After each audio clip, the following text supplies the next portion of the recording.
But, Donnie, this week, mandatory minicamp around the National Football League. In the main story, whether he likes it or not, that's Aaron Rodgers for the New York Jets. Robert Saleh, the head coach of Gang Green, was the one to tell us on Monday afternoon that Aaron Rodgers was not there this week for the New York Jets. Maybe it was Tuesday afternoon, regardless of what it was. Robert Saleh back at the podium yesterday to give us the update on Aaron Rodgers.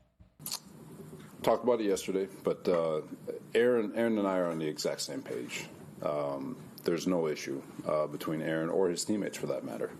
So, like I said, we addressed it yesterday. It's more of an issue for everyone outside the building than it is inside, and that's about it. That's crisis management. That is trying to control the narrative after the narrative has already spun. They're not on the same page. If they were on the same page, it'd be an excused absence. It was an unexcused absence when Robert Saleh brought us the notification on Tuesday afternoon that Aaron Rodgers was going to miss both practices this week for the New York Jets. They're not on the same page. I don't care what he says. They're not on the same page, and you can see that. You're supposed to cover for your athletes here to keep those questions at bay, because you could easily say this was an excused absence. And I always use this. Tom Brady, when he left camp for the Buccaneers on a last spur of the minute, you know what Todd Bowles got up in front of that microphone and said? We've known about this for months, when everybody knew it was BS. But you deflect those questions. And also, if it was an unexcused or an excused absence, why is it such a big secret on what he's actually doing here? Because if it would have been something like this, Ben, like, hey, look, his mother or his father is going through a medical procedure. He thought it would be best if he would be close to them. Not a single person would have absolutely questioned that or as well. Or if, look, Aaron's best friend in the world asked him to be his best man, and he's having a wedding in Jamaica at this point. He had to be there. Nobody would question that one bit. But the fact of the matter is, it's probably like, well, why isn't he here? Well, to be honest, he had a non-refundable deposit on a shaman down in South America that's going to feed him ayahuasca and can only do it on a 48-hour period here and no other time. That's probably what's going on right now, and they just can't release it because the carnival would start at that point. It's got to be something like that. Or he's stumping for his true best friend, Robert Kennedy Jr. It is so crazy when you think about what this is. And there's been reports from people that are either in the know or just individuals that might be within NFL circles about, oh, it's going to blow your mind when everybody hears where Aaron Rodgers is. What, is he hiding underground in a bunker? All of this has spun out of control. And again, as we said, speaking about this yesterday, from a football perspective, it is not a big deal. Aaron Rodgers has been there for the entirety of the offseason program outside of the one thing that has mandatory labeled in front of it. So are they going to miss a beat come training camp or week number 2 because Aaron Rodgers missed minicamp and these 2 practices this week in Florham Park? Probably not. Is it going to affect the amount of offensive points the New York Jets score this year overall? No. Is it going to knock off their win total by a win? No. But it does mean something when the face of the franchise that you have invested everything in decides whatever the reason is more important than football. Aaron Rodgers has been asked extensively over the last few seasons if he was going to walk away from football, if it was the number one thing in his life. And he has constantly said to us, yes, I remain completely invested in this sport and being the best quarterback I can be. False. You are a phony. You are lying through your teeth. Whatever the reason was, it wasn't as if, Donnie, New York Jets moved their mandatory minicamp within a 72-hour window, last-second notice to put it here on June 11th and June 12th. These are not dates that move with flexibility of canceling last-second plans. So whatever the decision was, mandatory minicamp, be in X location, probably like you mentioned, somewhere down in South America, getting into ayahuasca. Whatever that decision was for Aaron Rodgers, he said that whatever this is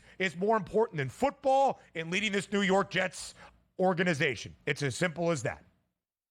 Yes, it is. It really is. And like, even if it was, oh, my foundation has a golf tournament that I have to be there, and it's the only date we could. There's so many reasons where people would not care. But the fact of the matter is also, the organization is upset with Aaron Rodgers. And this might be a first at this point, where they're just openly letting this float into the wind instead of kiboshing it. Hey, by the way, they could even said anything, and all of a sudden day one shows up with that mandatory minicamp. Where's Aaron Rodgers? Excused absence, came up late. He's got a personal issue to deal with. Nobody would have cared after that. But the fact that your head coach is sitting up there going like, absolutely, we'll be fine, unexcused absence, and we'll move on from here. And then the next day go like, yeah, of course we're on the same page. Like, my guy told me he can't be at football camp for some outrageous reason. Cool, it's fine. Everybody's here working hard. My quarterback is away. That doesn't jive the same way. You're supposed to cover where your superstar athletes are there. Even if you don't want to, that is your job. So he's finally rubbing some people the wrong way, which is pretty impressive, where he's the reason why this entire coaching staff and general manager probably are still employed with the New York Jets, and now they're not covering for the guy.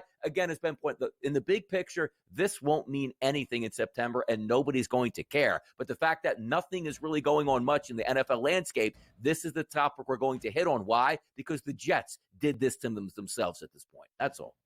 And if it was an excused absence, even if the reason was a little bit vague or lame, we all would have been like, that's a little bit strange. But it would have been a talking point maybe for an hour on Tuesday, certainly not being rehashed on a Thursday where Robert Saleh has to do damage control. And I feel bad for Saleh. Man, the guy has been thrust into some tough situations with welcoming in Aaron Rodgers and the disaster that was a season ago. Zach Wilson's going to start. He's our guy. Zach Wilson is gone. He's going to be benched. Zach Wilson is back. He hasn't exactly been the best figurehead, and frankly, let's call it what it is. A head coach is the representation of your franchise. It's not just X's and O's. It's not just schematics. It's not just football management. You have to be out there in the public eye. And Robert Saleh hasn't really handled it very well. But let's also not mince words. Every other significant member for the New York Jets outside of Hassan Reddick, who wants a new contract and can deal with money and is not there because of that, is at mandatory minicamp. Everybody but their quarterback, Aaron Rodgers. We'll leave it at that. The Minnesota Vikings have their spring offseason program coming to a close this week. And when they return in July for training camp, Kevin O'Connell telling reporters yesterday, Donnie, that Sam Darnold, and not the 10th overall pick, the rook, J.J. McCarthy, is going to be the guy getting the reps mainly with the ones as their starting quarterback. They haven't filled out a depth chart just yet, but they are going to start with Sam Darnold as the starter. Yeah, I take a deep breath on this one, too, because this has a lot of the feels. Remember the Chicago Bears? Hey, Justin Fields is in town. They tweet out a picture. QB1, baby. Andy Dalton was like, stop the madness here. So here's me being a cynic right now at this. I go, looks like you drafted McCarthy, and maybe you don't like what you see already from some of those workouts, and maybe he can't compete. When you draft a quarterback in round number 1 to be your franchise guy, you install him day 1 as your starter and give him the confidence that you are the man. Don't worry about the mistakes you make. You are the leader of this team for the next 5 to 10 years. Let's go out and win some football games. Not, hey, by the way, earn your stripes here. You're going to start at number 2, see if you can work your way to 1. Stop the madness, Minnesota. Put him 1 and let him go. That's why you drafted him. Absolutely so. Sure, you paid Sam Darnold $10 million on this one-year deal, but the days of rookie quarterbacks learning behind vets are long gone. Certainly not learning behind Sam Darnold. More on the early line next.